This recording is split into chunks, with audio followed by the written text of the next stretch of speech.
I first met Lisa on a sweltering August day, when the air felt sticky against my skin and the horizon shimmered in the heat.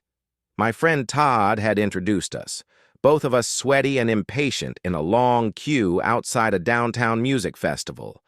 I remember her hair curling at the ends from the humidity, her face flushed from the sun. Yet she seemed at ease despite the weather, her laughter rising above the crowd's murmuring like a bell. I was drawn to that sound before I even realized I was smiling at her. Looking back on that moment, it's almost comical how naive I was, how quickly I was enchanted by her presence. But at the time, everything about her felt electric, fresh, and full of promise. We ended up huddling together under a flimsy umbrella when the sky burst into a sudden downpour. People scrambled for shelter, but Lisa laughed, pulling my hand so we could dash for cover inside a nearby coffee shop. While we dripped onto the tile floor, I realized I was already imagining a future. That was years ago, back when I still believed that love and devotion were enough to shield anyone from betrayals. Over the course of a year, we merged our lives gradually. We discovered we had a similar sense of humor, chuckled at the same awkward jokes, binged the same shows, and even liked our coffee black and strong. She taught me to appreciate subtle things I used to ignore, the shape of clouds at twilight, the faint echo of a train whistle late at night, the way certain songs could conjure old memories. I was smitten. My friends teased me, called me whipped, but I didn't mind. She moved into my apartment, scattering her books, potted plants, and art prints across my once mundane living space. Suddenly, every corner felt alive with her touch. She had this habit of reorganizing shelves, rotating the decorative items as if they were puzzle pieces in constant flux. It used to exasperate me, but I grew to associate that small chaos with her presence, endearing and warm. My parents, upon meeting her, said she was lovely. My mother hugged her so tightly that Lisa had to gasp for air. My father, usually stoic, gave her a paternal pat on the shoulder. For a moment, I saw a future day where Lisa might be as integral to our family as anyone could be. I was already mapping out how I'd propose, picturing the ring, the setting, my heartfelt speech. I never realized how swiftly illusions can crumble. We did eventually marry under a crisp autumn sky. The leaves were turning fiery reds and oranges, perfect for the outdoor ceremony we'd planned. Lisa wore a simple white gown, her hair pinned loosely, and her eyes shone with tears when we exchanged vows. I thought I saw genuine love there. At the reception, we danced until our legs ached.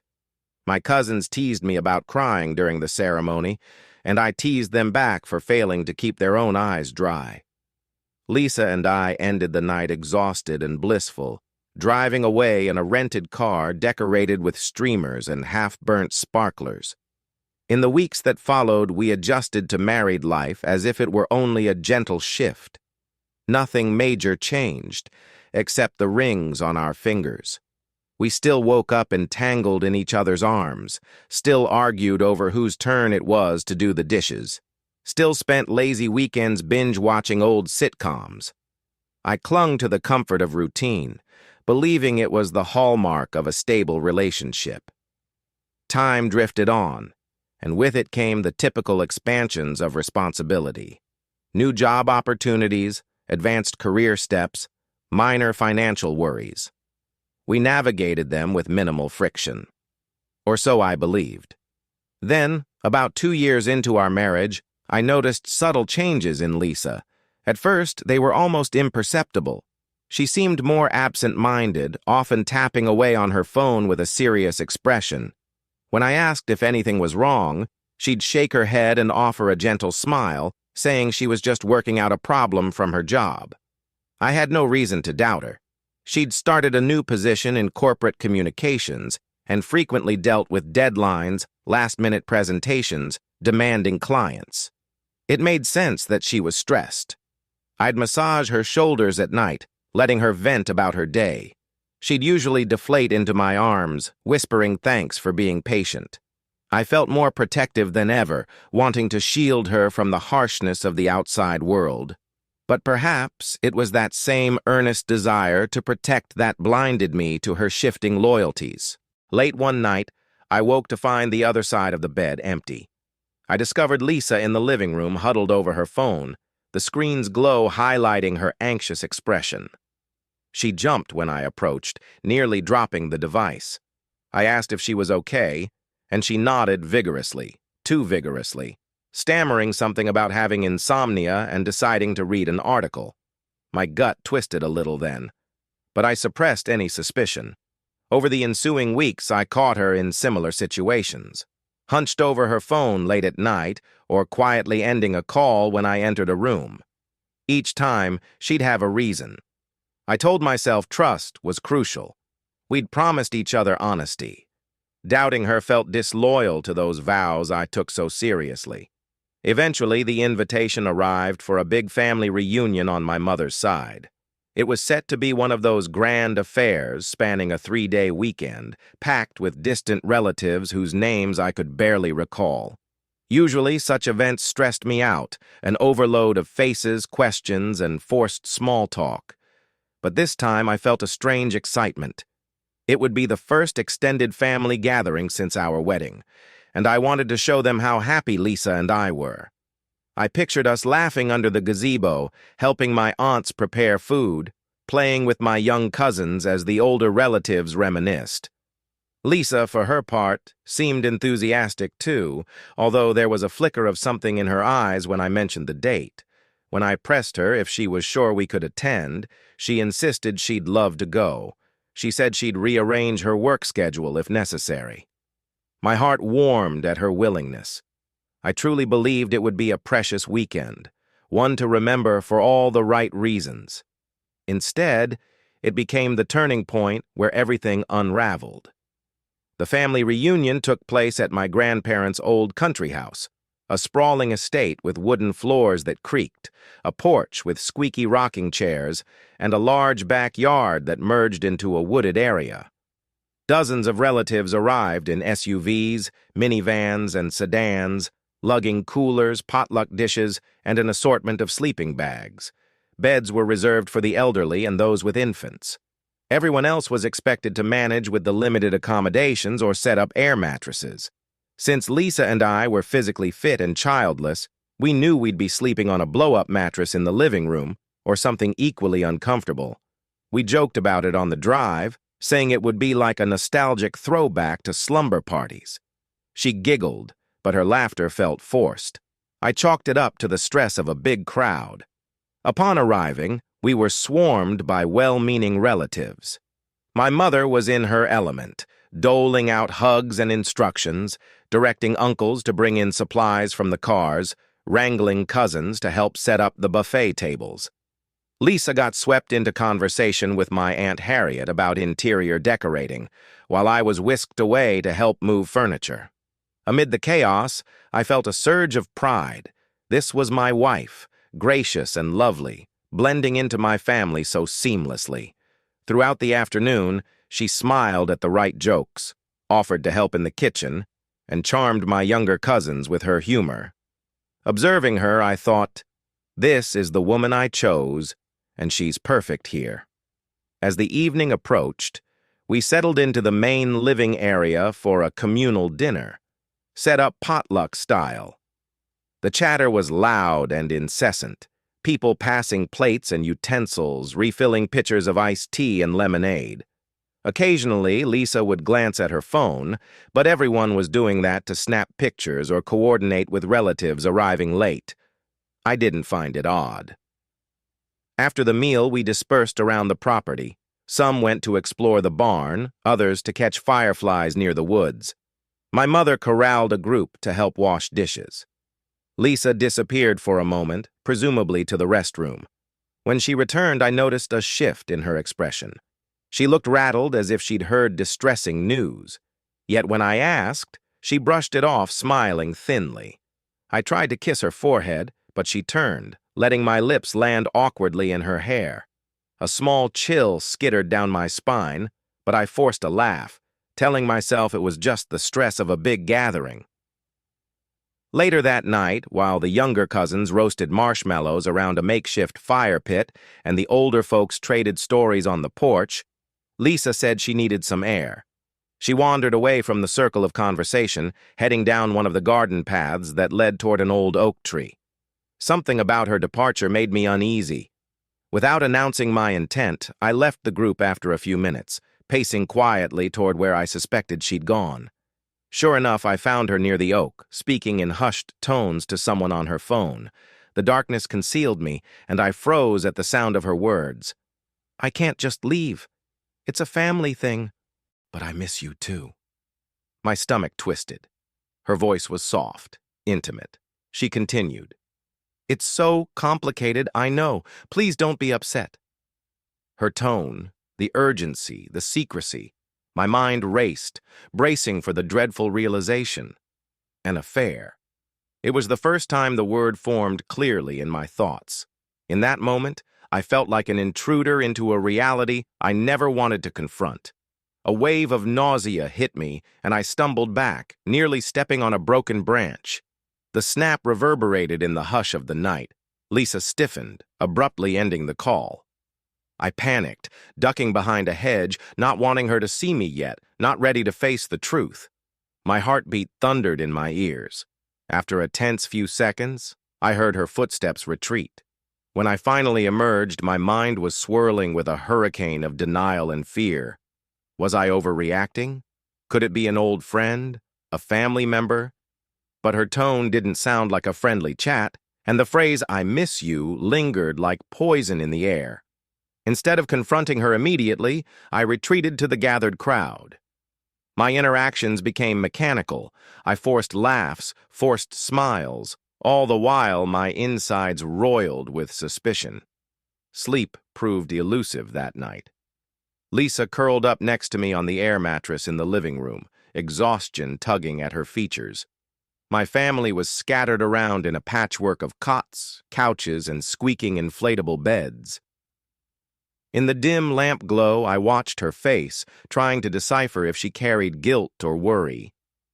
Every time she shifted, I wondered if she was dreaming of whoever was on the other end of that phone. She seemed restless, occasionally twitching or frowning in her sleep. At some point, I drifted off into a half-awake state, consumed by a flurry of questions about how long this had been going on, why, and who the other person was. The next morning, I awoke to the aroma of bacon and coffee. People were bustling around, preparing breakfast. Lisa was already up, helping my Aunt Harriet scramble eggs. She glanced at me with a fleeting smile, but it didn't reach her eyes. It was the same guarded look I'd seen last night. I avoided her gaze, feeling an icy stone in my chest. Throughout the day, the family had organized a series of activities. A light-hearted talent show in the backyard, a group walk to the nearby creek, an elaborate lunch. I participated half-heartedly, forcing my grins for the sake of the children. Meanwhile, Lisa floated around, offering help here and there, maintaining her facade. I caught glimpses of her now and then, checking her phone discreetly, wearing that same tension on her face. Finally, at midday, an argument erupted between two of my second cousins, who had a long-standing rivalry over something trivial. People gathered to diffuse the situation, and in the commotion, Lisa slipped away. A dull rage stirred within me, convinced she'd gone to call her secret companion. Determined to confirm my suspicions, I quietly peeled away from the group and scanned the property, searching for a secluded corner she might use. The yard was expansive, but I heard a voice near the barn. Cautiously approaching, I found Lisa hunched in a corner, speaking on her phone yet again, her back turned to me. My pulse hammered. I closed in, making sure my footsteps were muffled by the grass. Her words were muffled too, but I caught enough. "This weekend is a nightmare. I wish I could be with you instead." Every syllable jabbed me like a knife. I stepped forward, clearing my throat. She whirled around, phone clutched to her chest, eyes wide with shock. She blurted, "I have to go," and ended the call. For a moment, we just stared at each other, the tension thick. My mouth felt dry, and I had no clue how to begin. Finally, I managed, "Who were you talking to?" She opened and closed her mouth, struggling for a lie. "Just a friend," she stammered, face pale. I shook my head, the words trembling as they emerged. "I heard you last night, Lisa. This isn't a normal friend." Her eyes filled with panic, a flicker of tears welling up. She tried to speak, but her voice caught. I pressed again, a surge of anger erupting. "Don't lie to me. You said you missed them, that you'd rather be with them. What the hell is going on?" For a few heartbeats, she appeared as though she might faint. Then her shoulders sagged in defeat. Tears slid down her cheeks. "I'm sorry," she whispered, repeating it as if it were a mantra. I demanded details, but all she managed was, "Not here. Please, can we just find somewhere private to talk?" The pain in her voice was tangible, but it felt overshadowed by my betrayal and fury. We slipped away from the yard, weaving through the trees until we found a relatively secluded spot where no family members would overhear. The sunshine filtering through the canopy felt like a cruel contrast to the dark conversation we were about to have. She kept glancing over her shoulder as though worried someone would appear. Once we were certain we were alone, I turned to face her fully, fists clenched at my sides. She stared at the ground, hair falling over her face, tears dripping silently. After a moment, she composed herself enough to speak in halting phrases. "I never meant for this to happen. It got out of hand. I've been seeing someone. It started as a harmless connection at work. But we grew closer. I was lonely, stressed. We confided in each other." Each word felt like a hammer blow, fracturing the foundation of my trust. I demanded a name, needed to put a face to the one intruding on our marriage. She hesitated, then confessed it was her co-worker Martin, a man she'd mentioned once or twice in passing, someone I'd never met. My voice shook as I asked how long. She admitted it had been a few months. That revelation turned my stomach. Countless nights we'd lain together, countless mornings we'd shared coffee, and she'd been hiding this. I was torn between wanting to scream at her or collapse into sobs. My throat tightened with grief. She tried to explain that it started as an emotional bond when she felt pressured at work, that Martin understood her in ways she believed I no longer did. I spat back that she should have told me. We'd vowed to face hardships together. She insisted she tried, but every time she looked for a chance, she was too scared of destroying us. Yet, ironically, that fear led her to a choice that might destroy everything beyond repair. She reached for my hand, but I recoiled, anger pulsing beneath my skin. "Why bring me here, to my own family reunion, if you planned on sneaking around with him on the phone?" I demanded. She shook her head, sobbing. "I didn't want to. I had no choice. Your family was expecting us, and Martin said he missed me. I'm sorry. I'm sorry." The rawness of her tears might have moved me before, but now I could only feel a hollow ache. After a few painfully long seconds, I told her we couldn't stay in the trees forever. The family was bound to notice our absence. We needed a plan, or at least a semblance of calm, to get through the rest of the day.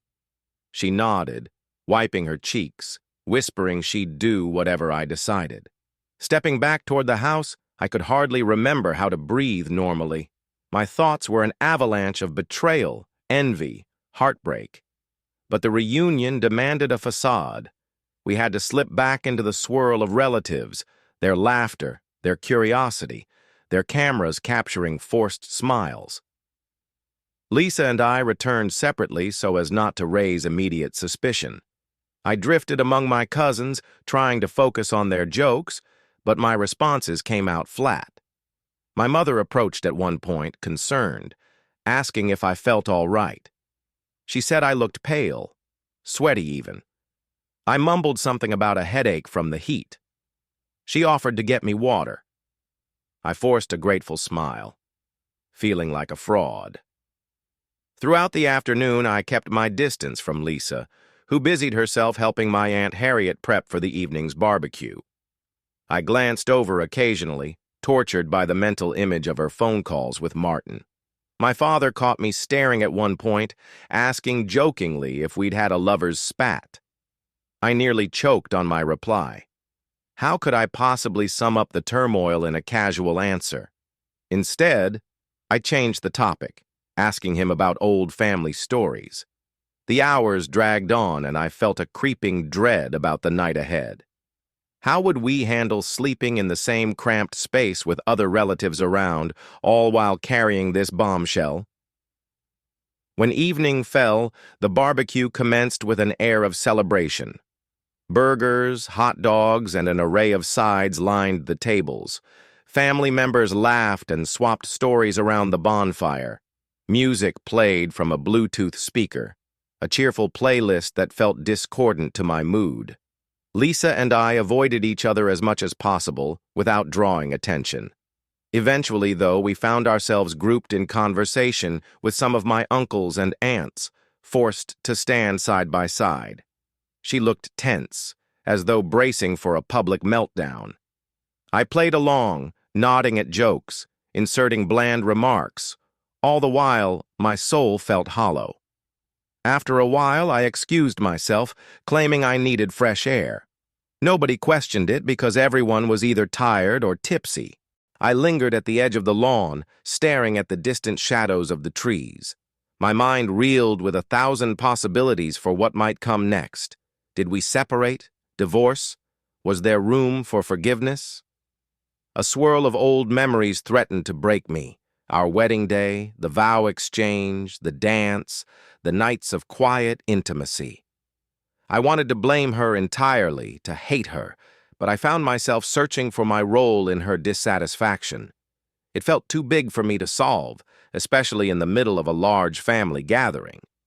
Then, to my dismay, I felt a light tap on my shoulder. Turning, I saw my mother gazing at me, concern etched in her eyes. She softly asked what was wrong. I tried to feign ignorance, but she pressed, pointing out she'd seen the tension between Lisa and me. In a moment of weakness, I told her we'd had a severe fight, that I wasn't sure how we'd move forward. Her face softened with sympathy, and she offered a motherly embrace. I almost broke down in tears, but I held back. I couldn't bring myself to share the full truth. She told me I could confide in her if needed, then drifted away to give me space. Night fell fully. The younger cousins started a game of flashlight tag, the older relatives retreated inside to chat over coffee or brandy, and Lisa and I found ourselves in the living room with nowhere to run. Our air mattress was set up near the fireplace with my sister's little ones sleeping on the couch across from us. Everyone else had claimed their spots. We lay down, me stiff and on edge, Lisa trembling. My heart pounded, and I wondered how I could possibly sleep. Lisa turned her head toward me, her eyes glistening in the low lamplight. She mouthed, "I'm sorry," again. I closed my eyes, swallowing a lump in my throat. We lay like that, not touching, not speaking. In the hush of the house, the distant sound of frogs and cicadas filled the gaps where our conversation used to be. Eventually, exhaustion claimed me, though my dreams were filled with anxious images of Lisa slipping away into someone else's arms. Morning came too soon. My body ached from the restless sleep and the lumpy mattress. Lisa was awake, staring at the ceiling, tears dried on her cheeks. I didn't speak to her. We rose, folded the air mattress mechanically, and prepared for another day of forced normalcy. Yet the final day of the reunion had arrived, and some relatives were already packing up, hugging goodbyes, making promises to keep in touch. I felt a grim relief that it would soon be over. I needed to escape this facade, to face the problem openly, or maybe to flee from it, anything but continue the charade. Before we departed, there was a farewell brunch, eggs and pancakes served in the large dining room. Lisa and I moved like ghostly figures among the crowd.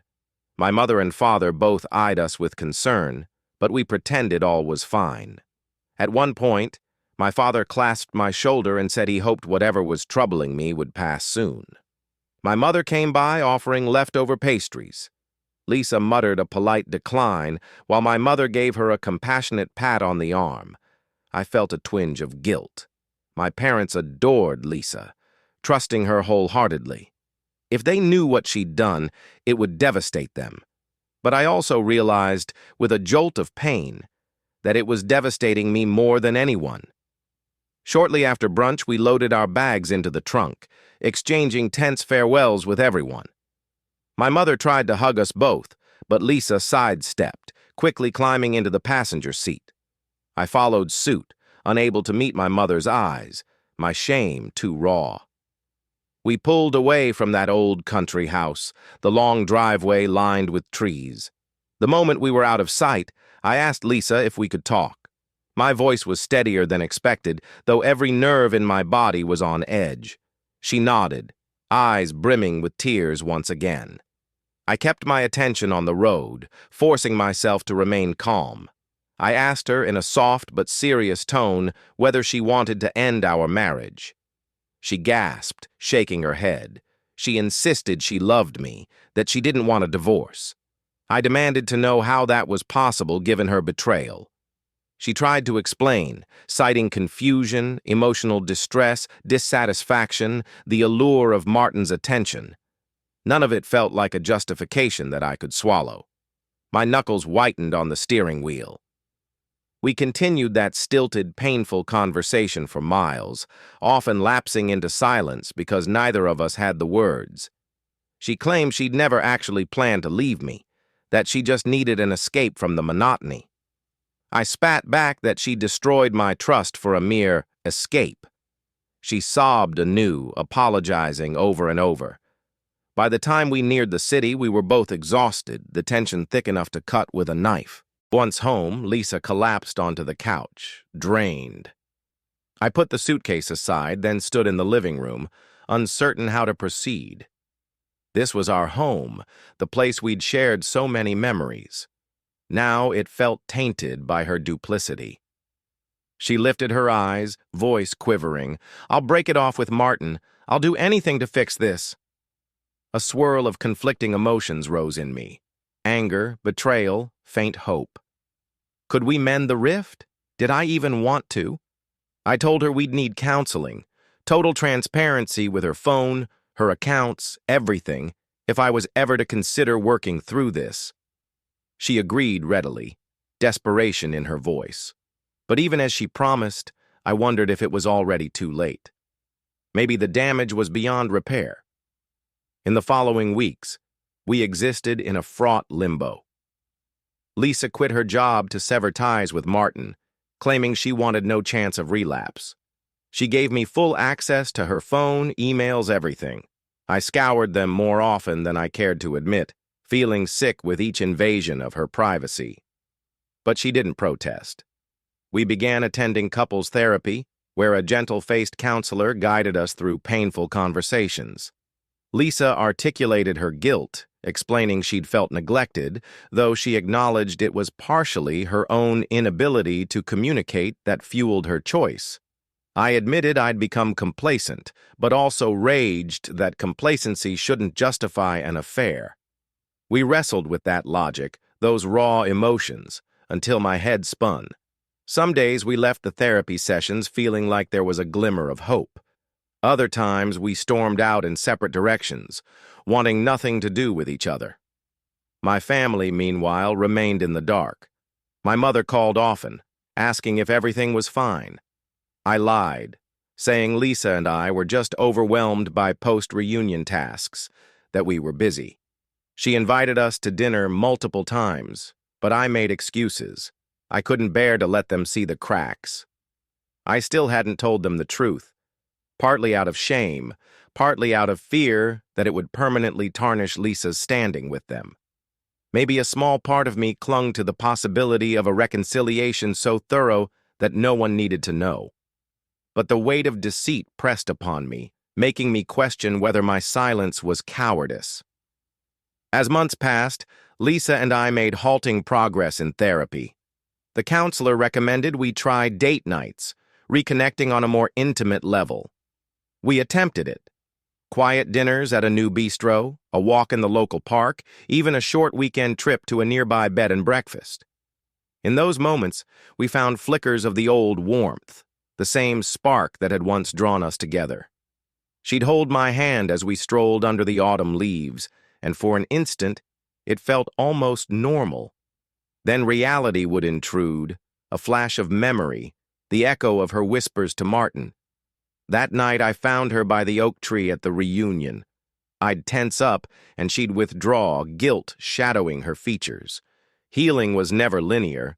Occasionally we had colossal fights.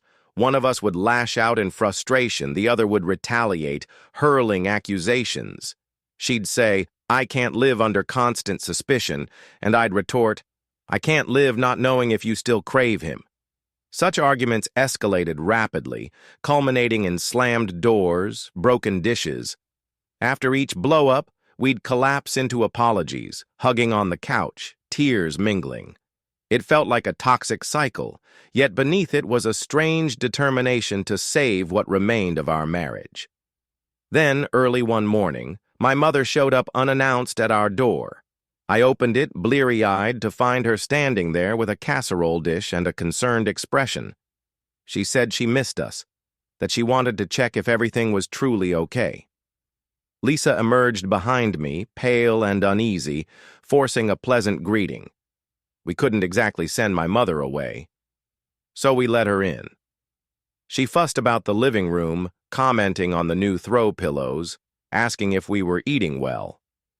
Lisa tried to maintain an upbeat conversation, but I could see the tension in her posture. My mother sensed something off.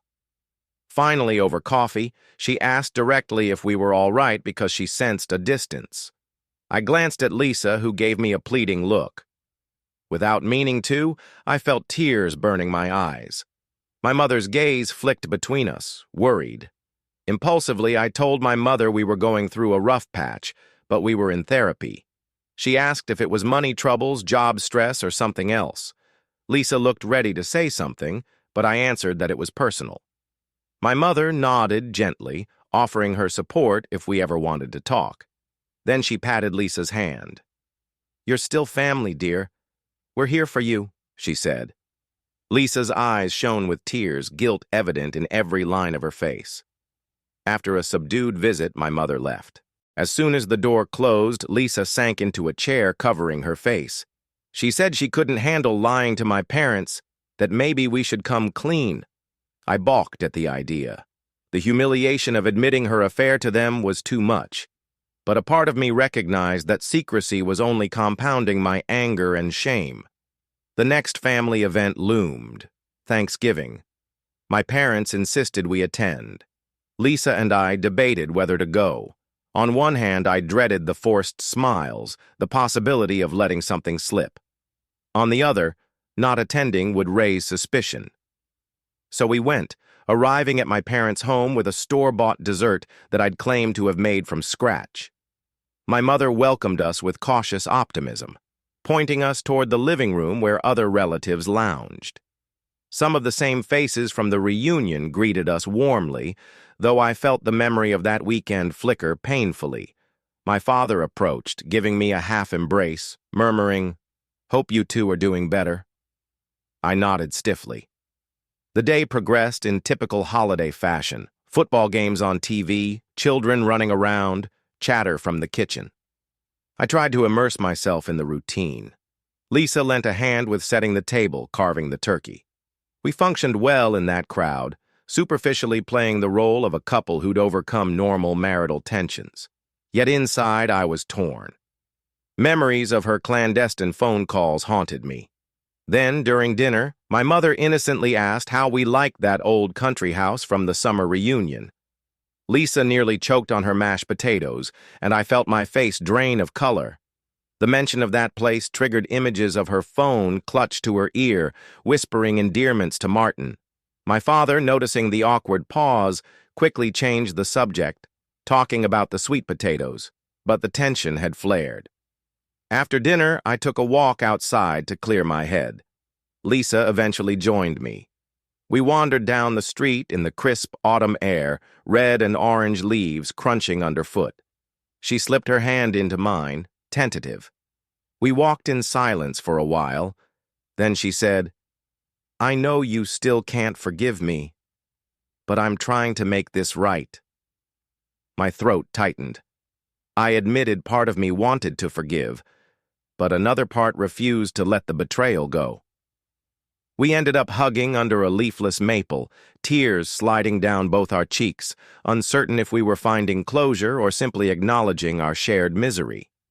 Over time, we continued therapy. We discovered aspects of each other we'd both neglected. Lisa opened up about her fear of becoming stagnant, her need for adventure. I shared my insecurity about not being exciting enough, that maybe my routine nature drove her away. We began re-exploring old passions, traveling to small towns on weekends, attending concerts. Slowly, there were glimpses of genuine closeness. I'd catch myself smiling at something she said, forgetting the heartbreak for a second. But the question of whether we could truly rebuild trust lingered. The counselor reminded us that healing is a journey, not a destination. Lisa, for her part, stayed consistent with her confessions. She insisted she never met with Martin physically after we discovered the affair, that she ended things promptly. She showed me the text messages confirming their final goodbye, blocked his number, and avoided any contact. Despite my lingering doubts, I saw the weight of guilt crushing her. She was trying, maybe more sincerely than I'd believed possible. Months passed. My parents remained supportive, yet unaware of the specifics. Lisa eventually found a new job, and I felt relief that she was no longer near Martin. Some days we laughed together in the kitchen or spontaneously danced to a silly song in the living room. Those fleeting moments felt like a fragile victory. However, triggers still surfaced. If she got a phone call and stepped out of earshot, my stomach would twist. If we argued about something minor, I'd resentfully recall her infidelity. We'd have to talk it through again, reopening wounds to let them heal properly. It was exhausting, but we did it, day by day. Then came the first anniversary of that fateful family reunion. My mother, with typical enthusiasm, planned another large get-together. I hesitated. Lisa was anxious, remembering how everything had unraveled last time, but the counselor suggested that facing it might be cathartic, a chance to reclaim that setting without secrecy. So we agreed to go. I braced myself for the swirl of memories. We arrived once again at my grandparents' country house, greeted by the same porch, the same squeaky rocking chairs. My relatives gave us broad smiles, apparently oblivious to the emotional significance. We carried our bags in, found that the sleeping arrangements were again cramped. But this time, I sensed a difference in Lisa's demeanor. She stayed close to me, occasionally squeezing my hand. We moved through the crowd more as a united front than as two strangers acting apart. On the second night, while others played board games in the living room, Lisa asked me to walk with her outside. She guided me toward the same oak tree. It was draped in the glow of the porch lights, and the night air was crisp. She exhaled shakily, looked me in the eyes, and said she wanted to apologize again for the pain she inflicted here. She kissed my cheek softly. I felt tears welling up, the memory of finding her on the phone still painful. But I realized how far we'd come since that day. We'd confronted the betrayal, endured anger, sorrow, countless arguments, and therapy sessions. And through it all, neither of us had walked away permanently. We embraced under that oak tree, quietly releasing a shared breath. The final resolution hadn't come all at once. It was a slow, grinding process. I wasn't naive enough to think that everything was magically erased. But in that moment, I felt a spark of hope that maybe, just maybe, we could rewrite the memory of this place. If we could stand here together, acknowledging what was done, and still choose to hold on, then perhaps that was the closest we'd get to closure. In the glow of the moonlight, with the muffled sounds of my family in the background, we held each other. She whispered, "I love you," voice quivering with sincerity. A tear slid down my cheek, and I managed a trembling, "I love you too," even though my heart was still bruised. Because despite everything, despite the betrayal discovered at this very reunion, there was love. It wasn't the pure, untested love we once shared, but something more complicated, forged in pain. We stayed like that for a while, letting the night breeze wash over us, hoping that each moment in this quiet embrace was a step toward truly moving past the darkest chapter in our marriage. We returned to the house, hand in hand, and rejoined the family. No one suspected the significance of what we'd done outside. To them, it was just a routine stroll after dinner. But to Lisa and me, it was symbolic, a confrontation with the ghost of her hidden affair and my agonizing discovery. The rest of the reunion went smoothly. We participated in the group activities, laughed at jokes, played with the children, and helped with the cleanup. My mother, observing us, seemed pleased, perhaps sensing we were more at peace. My father gave me an encouraging nod, and I responded with a slight smile. When it was time to leave, we packed the car with less dread than the year before. We said goodbye to everyone and drove off without a looming sense of crisis. The radio played softly, and Lisa rested her hand on mine. We still had therapy appointments scheduled for the coming weeks, and I knew triggers might reappear. However, this time, we felt less suffocated by them. We'd navigated a minefield of painful reminders and come out intact. I found that more hopeful than any fleeting comfort. In the months that followed, we grew stronger in small increments.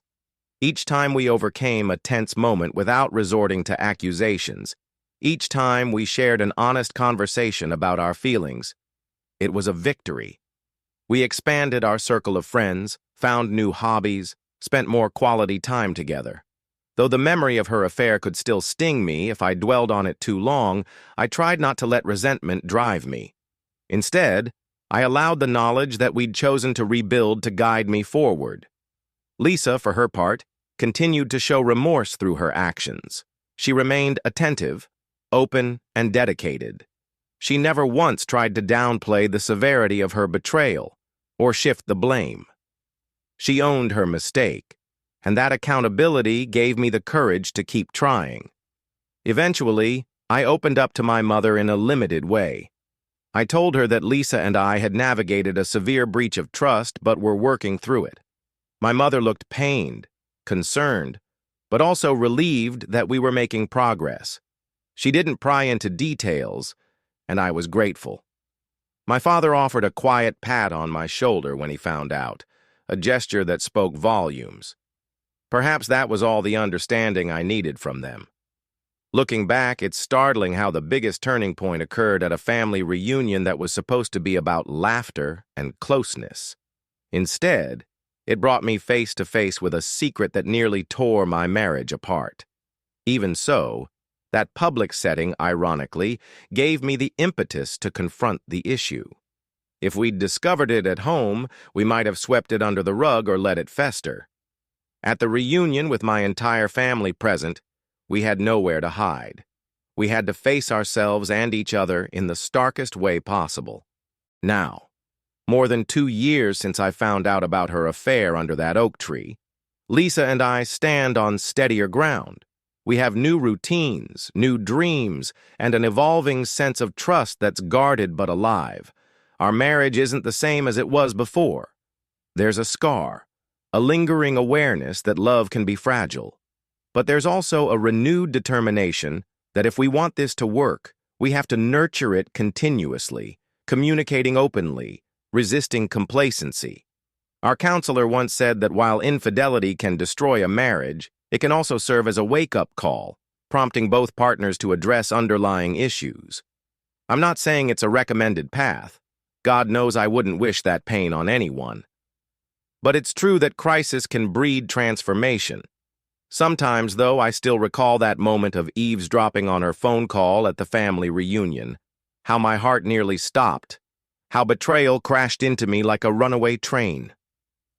I can't erase that memory, nor can I forget the subsequent confrontation in the barn's shadows. But in the tapestry of our relationship, those dark threads now weave alongside the brighter ones. Our wedding day, our shared laughter, our small joys. The final picture is more complex, layered with pain and redemption. We chose to keep weaving it together rather than throw it away. Friends occasionally ask if I still think about the incident. I do, but less frequently. It no longer dominates my thoughts. It's just one piece of our history. Lisa still occasionally gets tearful about it, apologizing if something triggers her guilt. I've learned to reassure her that I believe in the future we're building, even if scars remain. We talk about possibly starting a family. Sometimes I worry if the past will taint that dream. But I also believe children could represent a fresh chapter, a testament to our resilience. People say trust, once broken, can never be fully restored. Maybe that's true. But we're not aiming for the naive trust of the past. We're aiming for a mature trust, one that acknowledges human frailty and chooses commitment anyway. And that, in a twisted sense, might be stronger than what we had before. I don't know if we'll live happily ever after. Marriage is messy, even without infidelity. But for now, we're here, together, forging forward in the face of adversity. Last Christmas, the extended family gathered again, though not as large as the summer reunion.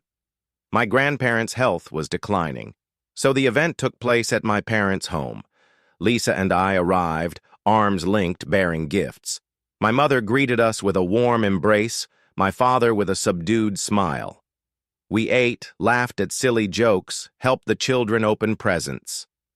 Later in the evening, as the fireplace crackled, Lisa and I found ourselves sharing a blanket on the couch, sipping hot cocoa, occasionally exchanging gentle smiles. My mother glanced over, her expression tender. I knew she was glad to see us looking peaceful. After everyone turned in for the night, Lisa and I stayed up a little longer, talking quietly about the future. She brought up the idea of traveling overseas. I mentioned my desire to revisit the city where we'd first met. We reminisced about that humid summer day, the rainstorm, the coffee shop. For a moment, it felt almost like we were rewriting the script of our past, layering it with new possibilities. We snuggled closer under the blanket, content in the hush of the house. No secrets hung between us this time, no hidden phone calls, no forced charades, just a couple navigating their life story, aware of the mistakes, but refusing to be defined by them. In bed that night, I let my mind drift back to the family reunion where I'd discovered her affair. I recalled the swirl of emotions, the heartbreak, the rage. Then I envisioned that pivotal scene a year later under the oak tree, where we chose to try again. The two images fused in my mind, the moment that shattered my trust and the moment that offered hope for renewal. In the darkness, I wrapped my arm around Lisa, feeling her warmth, her breathing. I realized that, incredibly, I was glad we hadn't run from the crisis. We faced it, battered and bruised, but survived. If that isn't the essence of a real marriage, I don't know what is. She stirred slightly, turning to whisper, "You okay?" I kissed her forehead. "Yeah," I replied softly. "I'm okay." And I meant it. Because in that second, I wasn't haunted by the affair. I was comforted by her presence, by the fact that we'd come through fire and were still here, together, forging a new version of what it meant to be husband and wife. Moments later, sleep claimed us both. And so we continued, day by day, always aware of the fragility of love, but also its astonishing capacity for endurance. Proof that even when hidden affairs come to light, The final chapter isn't always heartbreak. Sometimes it can be healing. Sometimes the hardest truths lead to the most authentic paths. And so we pressed on, hand in hand, determined to honor the promise we once made to each other, to love, for better or worse, in the messy reality of life.